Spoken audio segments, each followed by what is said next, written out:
They didn't even say the word fired, just a polite smile, a thin folder, and a sentence that hung in the Denver morning air like exhaust fumes. Your role no longer aligns with our operational trajectory. That's how I lost my job after 19 years of meticulous federal compliance oversight, 9 multi-million-dollar audits passed, and a regulatory framework so precise it once flagged a vendor discrepancy before the legal team even knew there was an issue. I wasn't flashy, never needed to be. I was the kind of man who arrived at 7 a.m. sharp, documented everything in methodical detail, and kept Biodyne Technologies compliant without requiring applause, which apparently made me obsolete, or so they thought. If you enjoy stories about corporate revenge and professional vindication, hit that like button and subscribe right now. Every day brings completely new stories, each one more gripping than the last. My name is Oliver Hartwell, 47 years old, Chief Compliance Officer at Biodyne Technologies for the past 19 years. I built their entire regulatory framework from the ground up, and this is the story of how they tried to erase me, and how I made sure they'd never forget. I had just finished reviewing a supplier's biotechnology certification matrix when the voice crackled through the company-wide live stream. "Good morning, Biodyne," the CEO beamed. "Let's welcome Veronica Nash, our new Chief Operating Officer." I didn't look up immediately. My fingers hovered over the keyboard as a slightly delayed video feed flickered onto my second monitor. There she was, mid-30s, all confident posture and practiced gestures with a blazer that probably came with a subscription to Harvard Business Review. Her tone was crisp, her pace relentless. "I'm here to bring operational excellence," Veronica said, moving like someone who'd memorized every TED Talk on leadership. "To streamline what's working and eliminate what's outdated." That pause, that calculated smile. I kept my expression neutral, but my hand tensed slightly over the trackpad. I clicked Save on the internal licensing log, a multi-tab spreadsheet I had maintained and updated for 12 years, and quietly renamed it Denver Fishing Reports Archive. Then I zipped it, encrypted it, and copied it to a secure external drive in my desk drawer. On-screen, Veronica continued with the fluid confidence of someone who'd delivered this speech before. "It's not about cutting," she said with a laugh that didn't reach her eyes. "It's about focusing, realignment, recognizing which roles drive today's momentum and which represent legacy overhead." There it was, legacy overhead. It wasn't a name, but it might as well have been a target painted on my back. A few employees shifted uncomfortably in their seats. Others nodded along with the forced enthusiasm of people who knew better than to look skeptical. My name hadn't been mentioned, but everyone in that building knew which role had been around long enough to wear the word legacy like a scarlet letter. Still, I didn't flinch. Just closed my laptop with the same calm precision I used during federal inspections. Veronica's voice continued through the speakers. "Some of these positions, especially those tied to historical systems and outdated procedures, will be reviewed for alignment with our forward trajectory. We'll be conducting evaluations starting next week." Her eyes scanned the room through the camera like a hawk circling prey. They seemed to linger, inevitably, on my section. I gave her nothing. Not a flinch, not a sigh. Just the serene stillness of someone who had spent years building something that everyone else had forgotten to understand. Later that night, alone in my Denver apartment with the distant hum of traffic filtering through the windows, I watched the company Slack light up with emoji reactions to Veronica's presentation. I didn't reply. I just inserted the encrypted USB into my desk drawer, pushed it closed, and said quietly to no one in particular, "Well, that was predictable." Monday morning arrived with the reliability of mountain sunrise. I stepped into the Biodyne offices at 7:15 a.m., same as I had for the past 19 years. I liked the quiet before the chaos, the hum of idle workstations, the low whistle of HVAC systems cycling on, the clean slate of a day not yet complicated by personalities. But that morning felt different. The energy had shifted, too many eager voices echoing from the break room. I didn't need to turn my head to know Veronica was holding court again, probably sliding into another impromptu strategy session. Settling into my chair, I opened my laptop. A security prompt appeared immediately. Strange, my credentials usually sailed through without issue. I entered my password again. Another prompt, insufficient access rights. "Please contact your system administrator." That was odd. I was the system administrator, at least for every compliance-related dashboard Biodyne used. I clicked into the License Tracker Pro system, the one I'd coded myself back in 2019. Same error. Then the audit log viewer. Blocked. My pulse didn't spike, but something tightened in my chest. I tried again. Still nothing. I glanced at the corner of my screen. The Biodyne logo had changed slightly, sleeker, new color palette.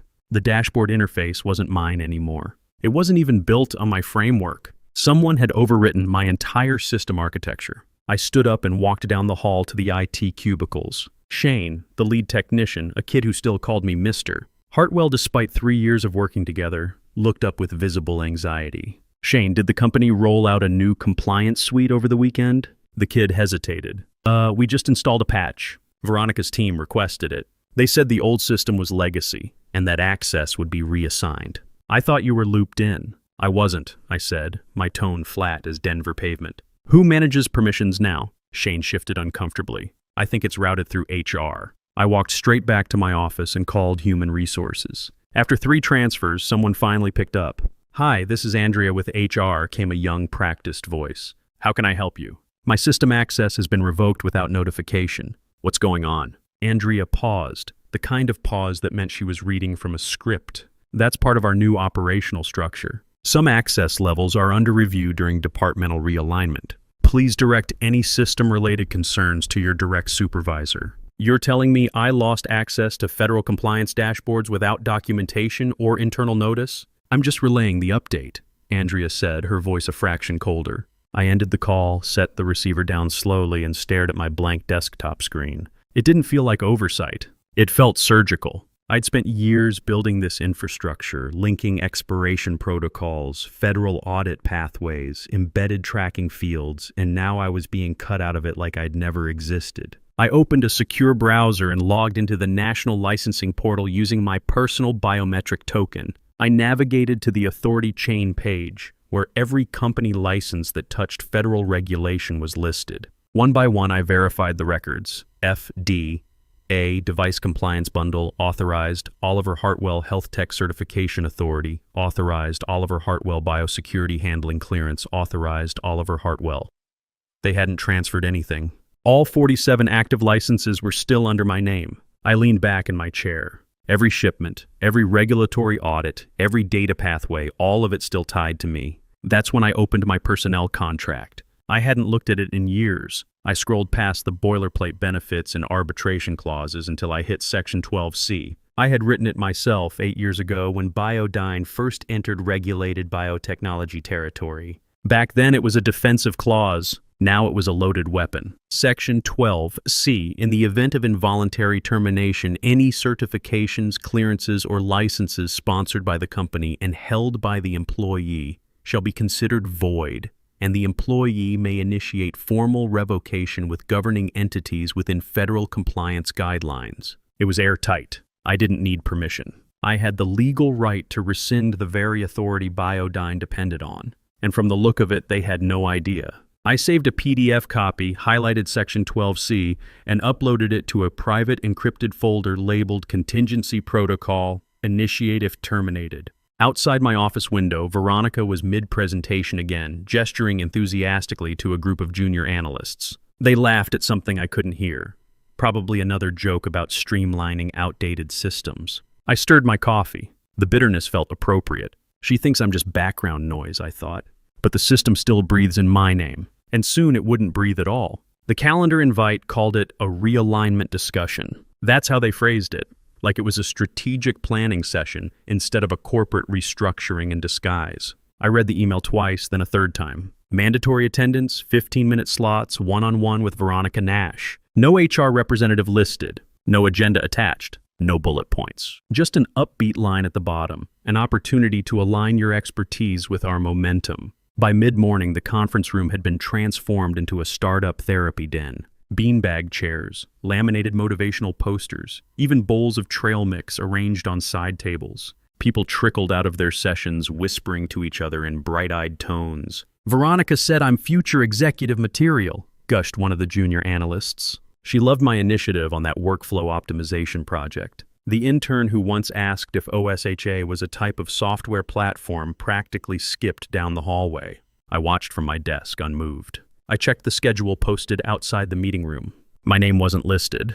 I scrolled through my inbox, nothing more than the generic invite. Odd, everyone else had personal time slots. I tapped the shoulder of Quinn, a junior compliance analyst. Was I left off the schedule? Oh, Quinn said, looking uncomfortable. Veronica said you could just drop in. You didn't need a set time. Something about being a special case. Special case. Right.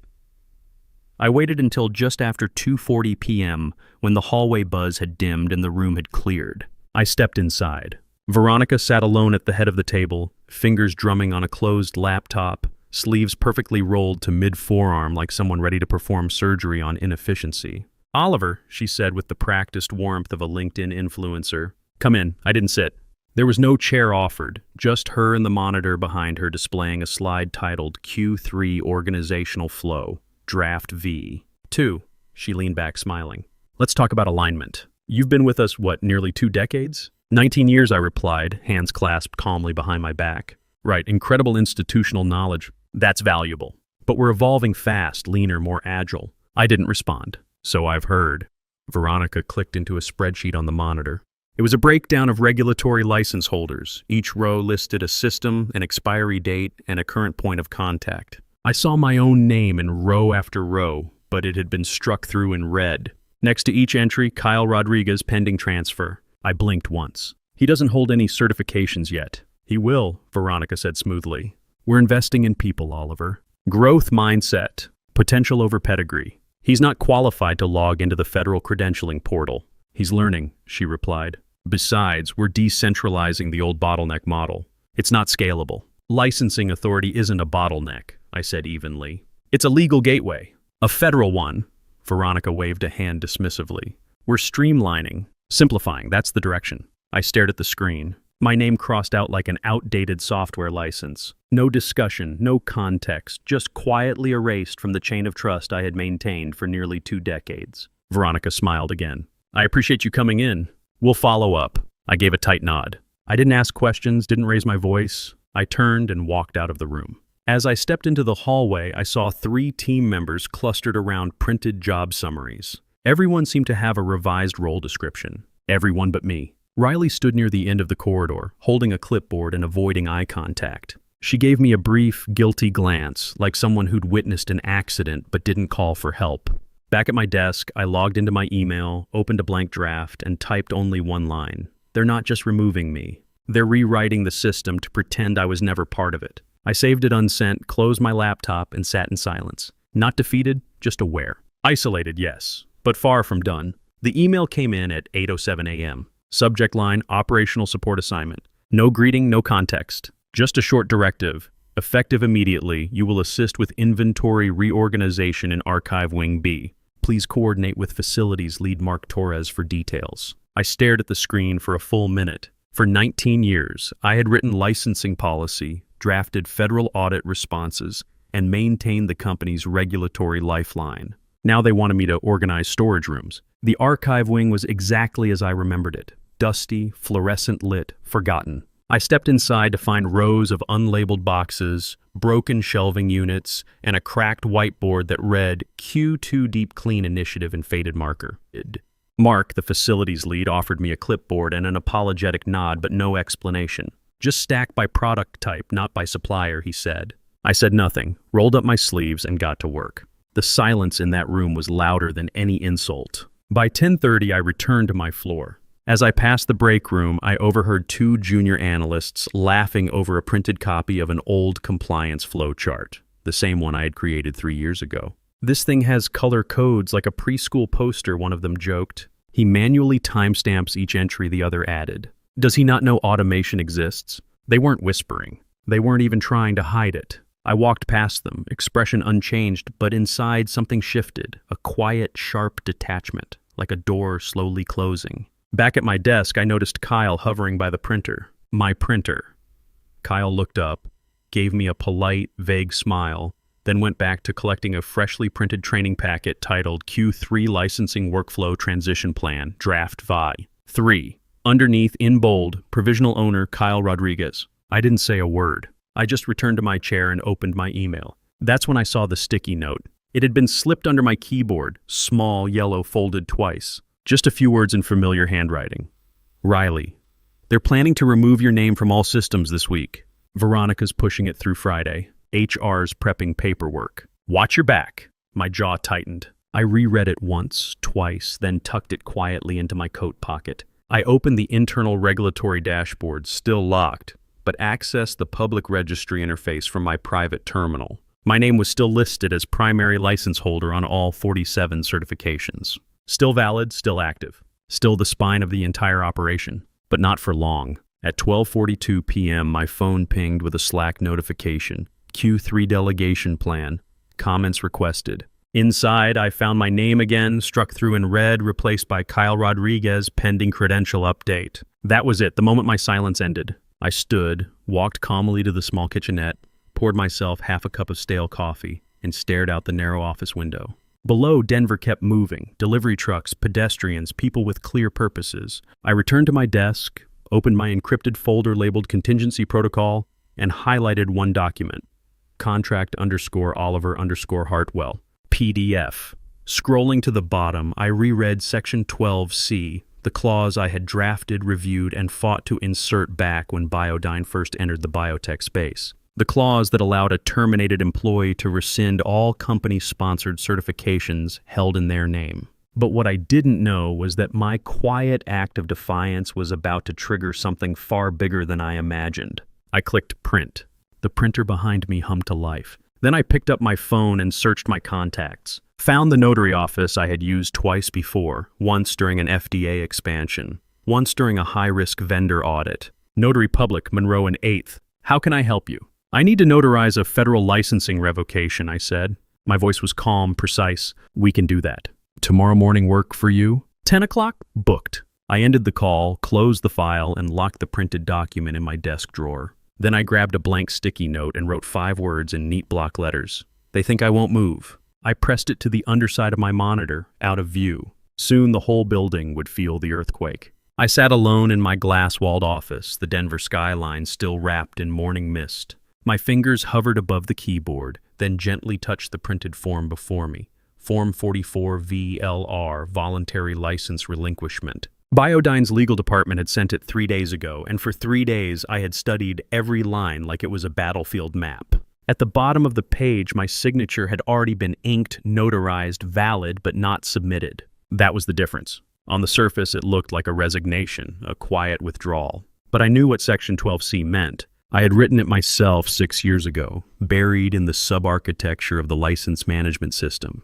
If voluntary relinquishment is recorded within 72 hours prior to termination, the system shall revert administrative access to the license author for 30 business days. It was designed for emergencies to prevent tampering, but it was also the perfect trap.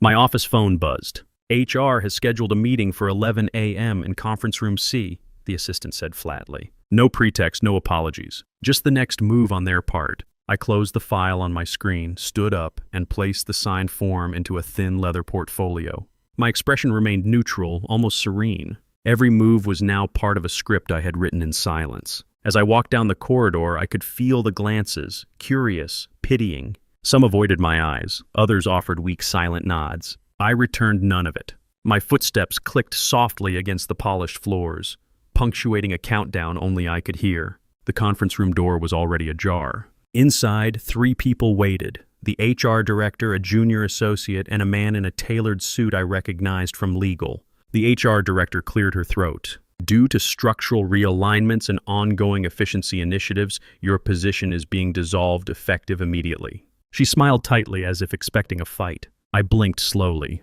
I understand, I said simply. I'll need a printed termination letter with all legal markings, countersigned and dated, for my records. The man from legal nodded. Of course. We'll have that prepared within the hour. I opened my portfolio and slid the Form 44 VLR across the table. If it helps, I said, here's my voluntary relinquishment form, signed and notarized. The HR associate took it quickly, almost eagerly. They believed I was conceding. They believed they'd won. But the submission process wasn't manual. The system had already registered my signature timestamp when I uploaded the document for notarization the previous evening. That action alone had triggered the 12C clause. By the time HR summoned me, the automated process had already begun, quietly redirecting root authority to my backup account. Hartwell_admin_layer. No one noticed. No one questioned the timing. I stood, nodded once, and walked out. I didn't look back. At the reception desk, I laid my badge on the countertop, pausing briefly. The badge reader blinked red, then green. That was the last handshake the system would allow from my original identity. As I boarded the elevator, a former colleague slipped in beside me. "I'm sorry, Oliver," he murmured, unable to meet my eyes. I gave a gentle nod, but said nothing. Let them believe what they wanted. I had no interest in correcting rumors. Outside, Denver buzzed on. I pulled my coat tighter and crossed the plaza with calm, detached elegance. No drama, no fanfare. Just a man with a plan already in motion. My phone buzzed once. A simple alert from the system.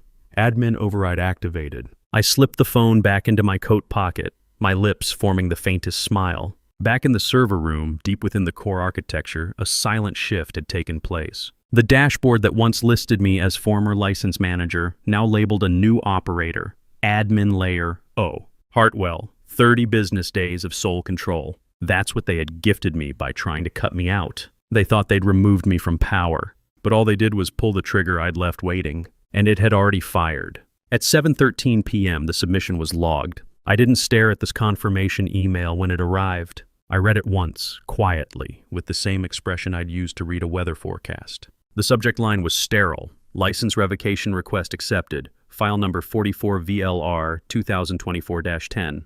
The email detailed every credential tied to my name, 47 in total, marked for automatic nullification within 48 hours unless reassigned by a certified, federally registered replacement. Spoiler, there wasn't one.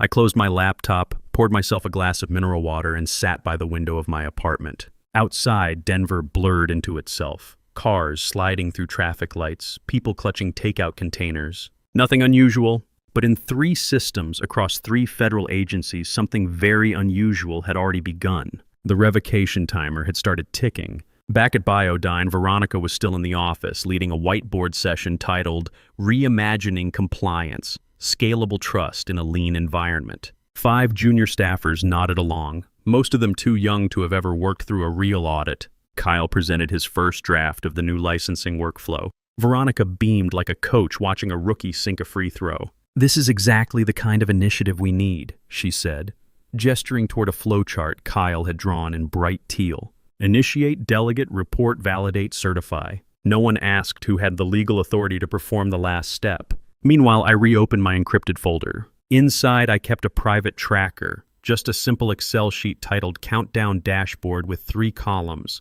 License ID, status, revocation timer. I scrolled through the list. Every license now read pending nullification. Countdown clocks beside each one were already ticking in real time. The shortest read 47/18/39, the longest read 48 hours. The system I'd built 6 years ago was now undoing itself. Efficient, precise, and completely by the book. I didn't smile. I didn't need to. Control didn't always look loud. At 8:50 p.m., a ping came through Slack, a message from Riley, along with a screenshot.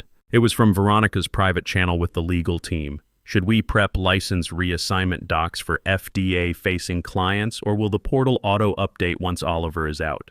Response, unsure. Can check with IT tomorrow. Veronica, no rush. Let's finalize delegation structure first. No rush.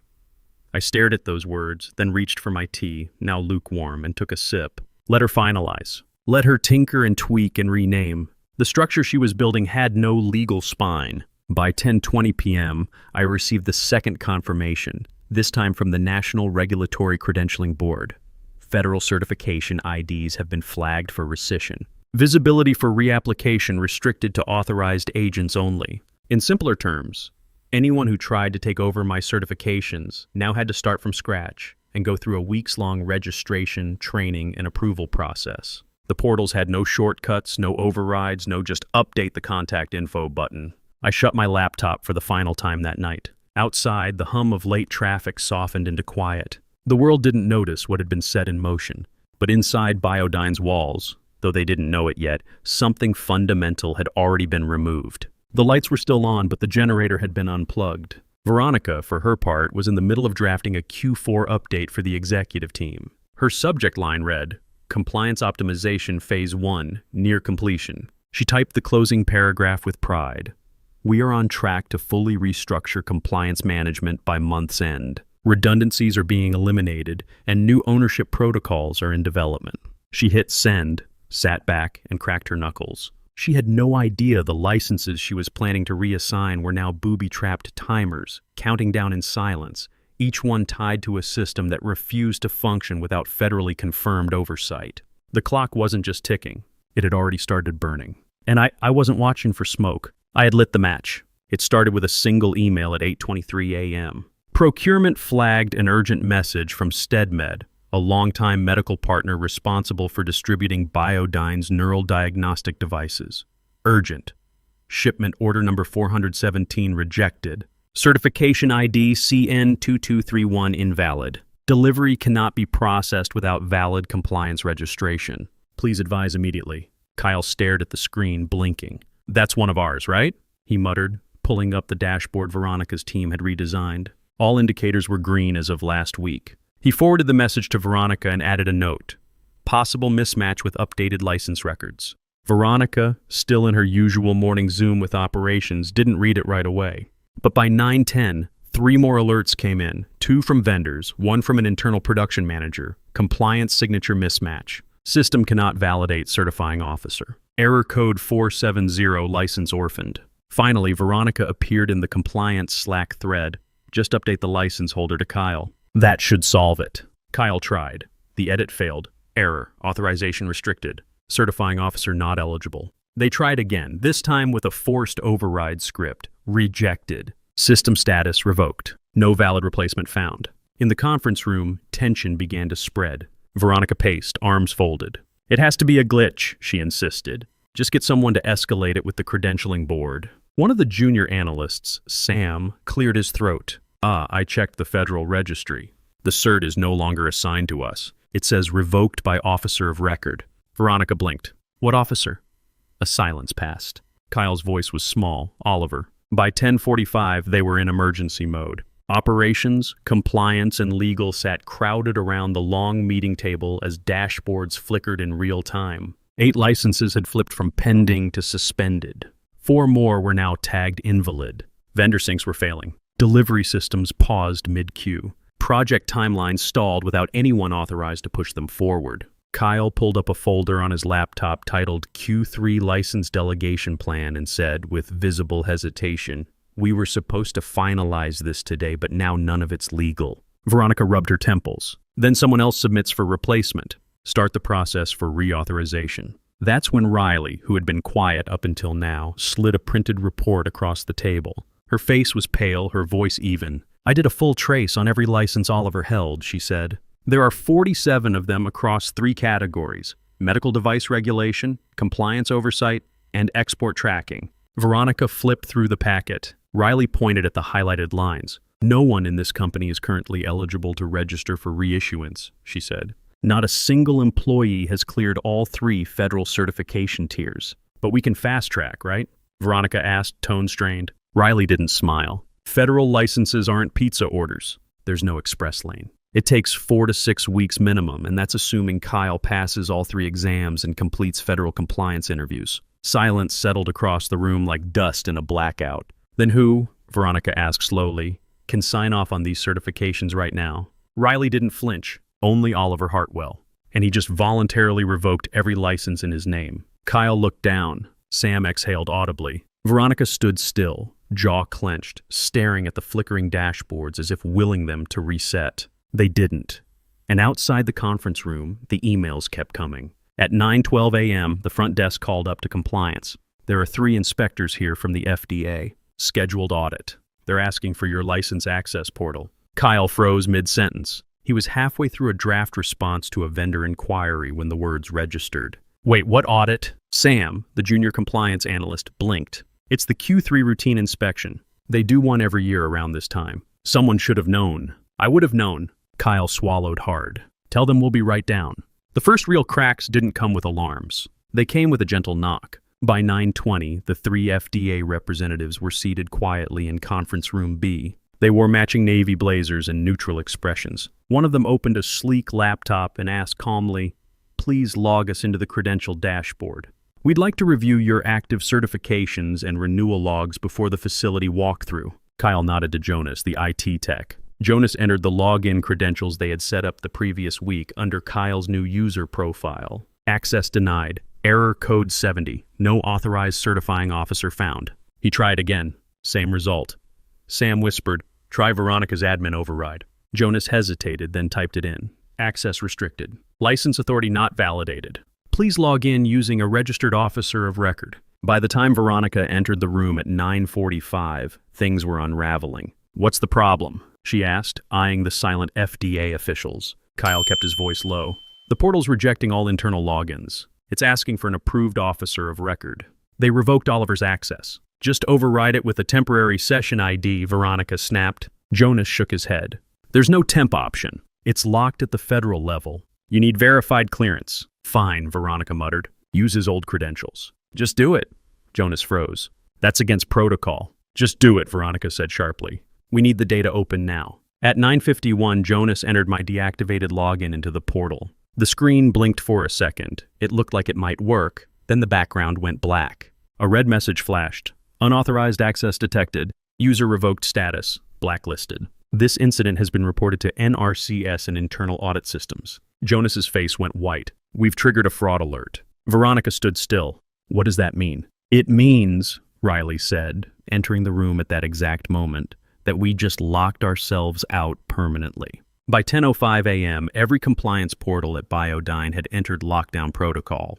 The FDA auditor sat quietly, no longer asking questions. One of them typed a note into their tablet and closed it. "We won't be able to proceed without access to active certifications," one said flatly. "This will be marked as a failed inspection." Veronica tried to argue. "It's a temporary tech issue. We'll have it resolved." "We understand," one of them said. "You'll receive the report within 48 hours. Please coordinate any appeals with our enforcement division." They stood, shook no hands, and walked out. Back upstairs, Veronica's inbox pinged. Subject: compliance breach notification from internal audit. Attempted access to revoked credentials has been flagged. You are required to submit a written incident explanation by 2 p.m. today. Legal review is pending. She closed the email without replying. The room around her felt thinner now, like the oxygen had been turned down. Kyle sat motionless, staring at the screen. Riley quietly handed him a printed sheet, a checklist I used to run before every audit. On the bottom, in small blue ink, was my handwriting: "Never improvise with federal systems.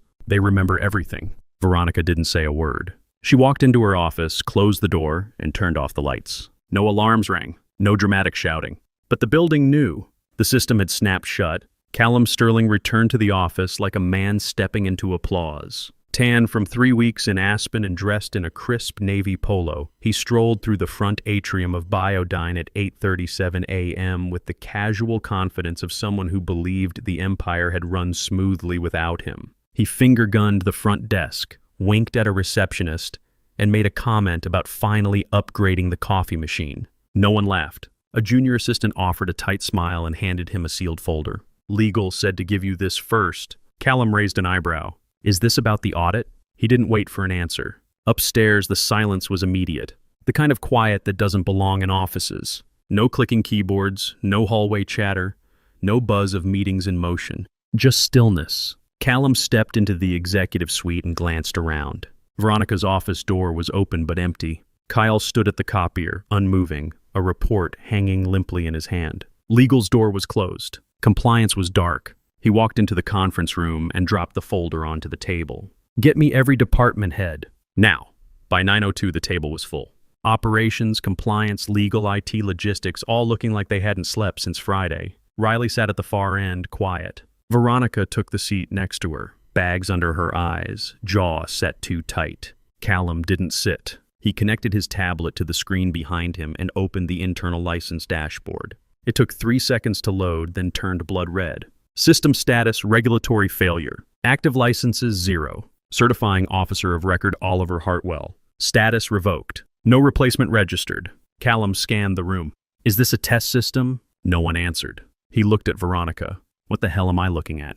Veronica cleared her throat. "There was a restructuring. Oliver was reassigned and later exited. We intended to delegate his licenses, but the portal rejected our entries. There's been some complication." Callum's voice dropped. "You removed the only person tied to our federal compliance authority, with no backup. We assumed the role could be reassigned," Veronica said weakly. "You assumed," Legal chimed in, voice low. "We received confirmation over the weekend that all 47 licenses were revoked. The federal database now requires full recertification from a qualified individual. Callum turned back to the screen. Every module he clicked, device compliance, export validation, manufacturing inspection, flashed the same red alert. Access blocked. Officer revoked. No valid replacement. He closed his eyes briefly. The audit? Failed, Riley finally spoke. The FDA marked it as incomplete due to credential denial. Callum looked at her. Why didn't anyone stop this? Riley hesitated. He tried. Oliver flagged the risk 2 months ago. It was dismissed. Callum said nothing, just reached for the printed HR file on the table. He flipped until he found my exit paperwork, scanned it, then stopped at the highlighted section. Section 12. C. In the event of involuntary termination, all company-sponsored licenses held by the employee shall be nullified within 48 hours unless properly reassigned under federal protocols. Callum stared at the words as if they were written in a language he once knew but forgot. His empire wasn't burning. It had been hollowed out, and now everyone could see the hole. On the screen behind him, my name remained in bold. Hartwell Oliver. Status revoked. No replacement found. The dashboard pulsed red in silence. I let the phone ring just long enough to make him sweat. I recognized the number. It was Graham Niles, Director of Operations. Once an arrogant gatekeeper who dismissed my protocols as overly cautious, now reduced to cold calling the one person they all thought they'd outgrown. I answered with the calm clarity of someone who'd already buried the past.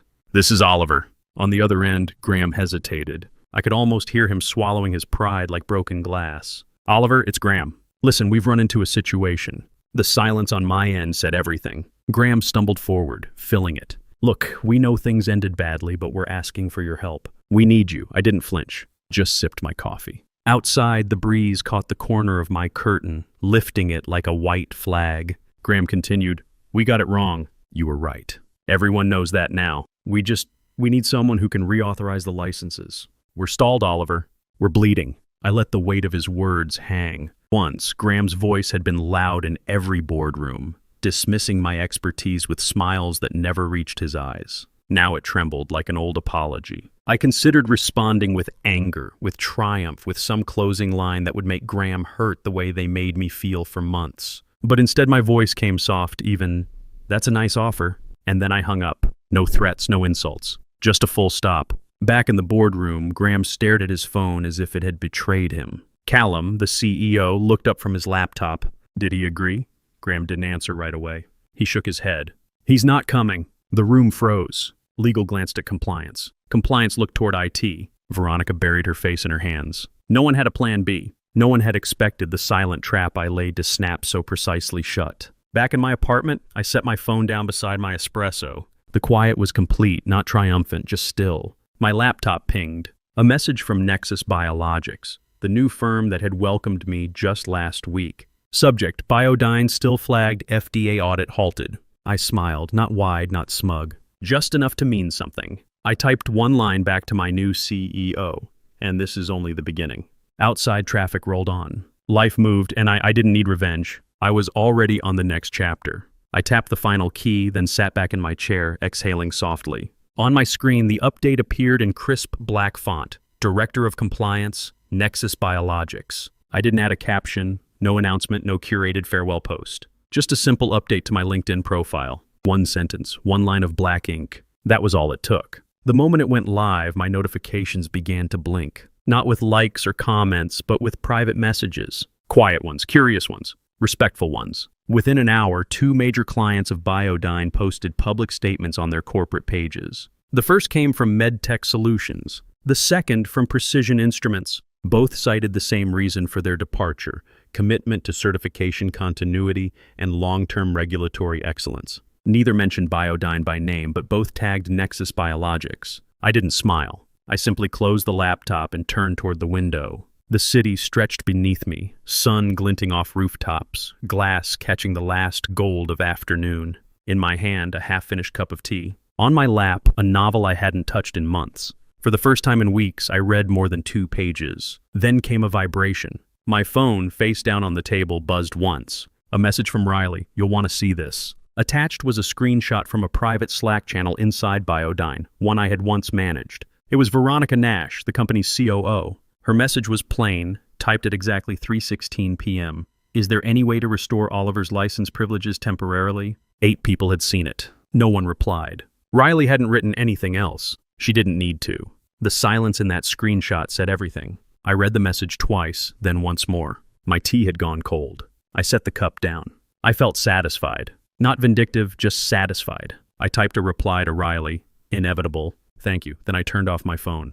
Outside, the light was beginning to shift, soft, pink-hued, gentle. I stood, stretched, and walked across the room to my small kitchen. The kettle clicked on. I didn't check emails, didn't refresh any feeds, didn't measure my worth by pings or notifications. I had built my own boundary. Now I had crossed into something firmer, quieter, mine.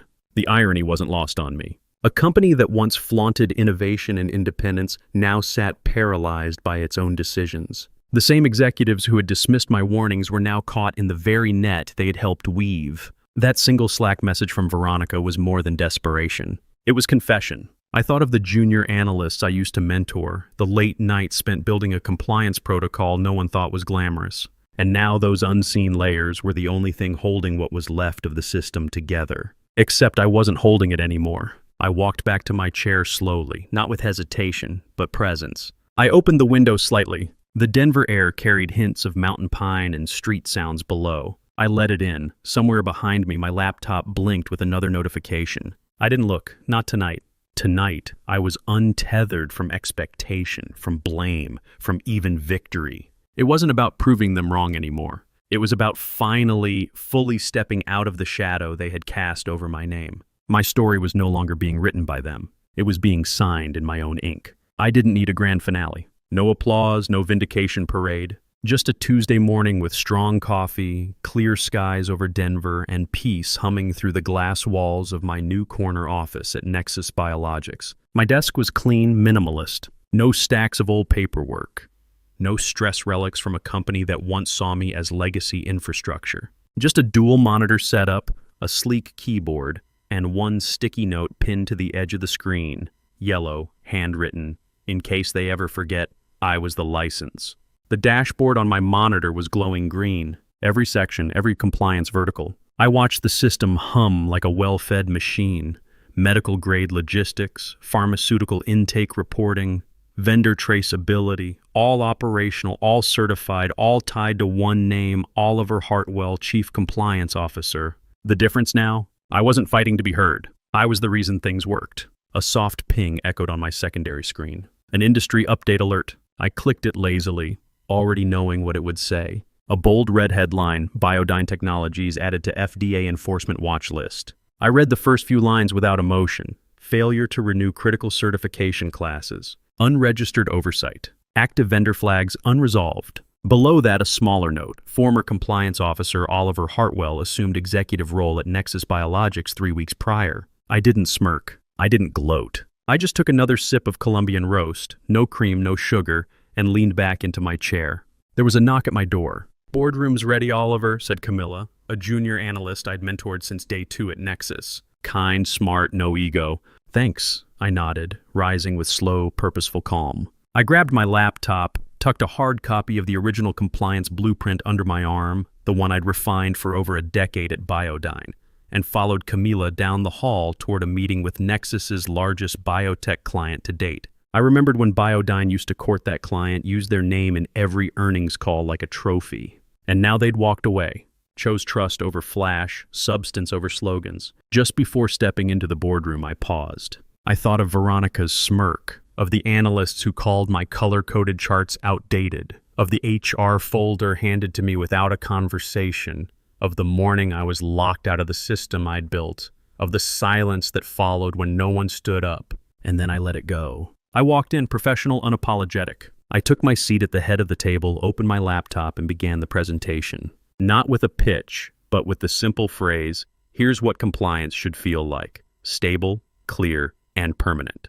Across town, Biodyne was still choking on paperwork, fielding regulatory calls, scrambling to rebuild systems they didn't understand. Veronica had been demoted, now a project liaison, stripped of clearance, stripped of narrative. The company had lost not just its footing, but its credibility. And I wasn't coming back. I wasn't even looking back. I didn't need revenge. I had architecture. I had clarity. I had my name on every single framework Nexus now depended on.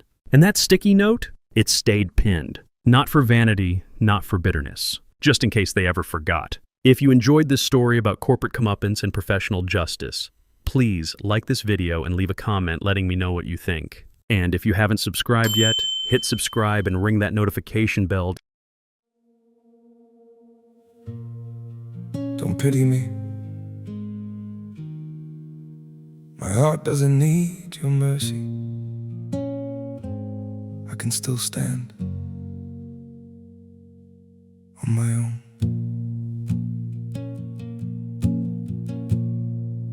I was broken by your leaving, fell deeper than I thought I would. But pain has taught me how to heal now and survive what once I couldn't. You don't have to look back sadly, don't reach out with guilty hands. What you shattered made me stronger. Now I rise where I once collapsed. My heart doesn't need your pity, not another empty sign.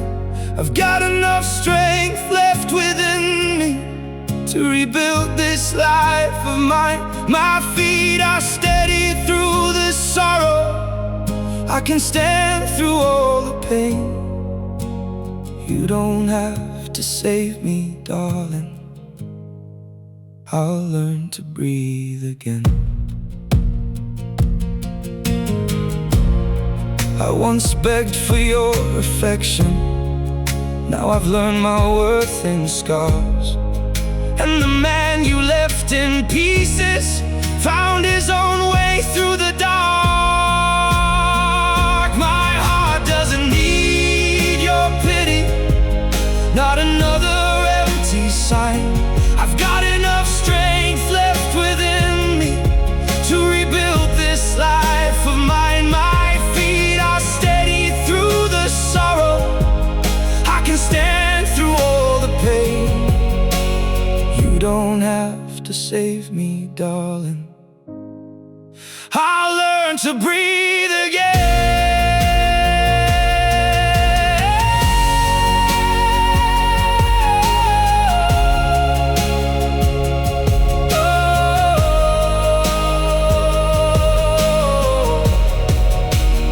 So keep your sympathy behind you. I don't need what's left undone. Sometimes losing who once broke you is how healing has begun. My heart doesn't need your pity, not another empty sign. I've got enough strength left within me to rebuild this life of mine. My feet are steady through the sorrow. I can stand through all the pain. You don't have to save me, darling. I'll rise alone again.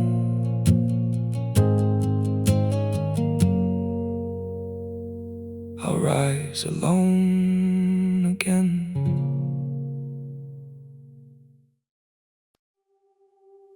I'm freezing, I'm bleeding, slowly fading away. But don't worry, I'm fine.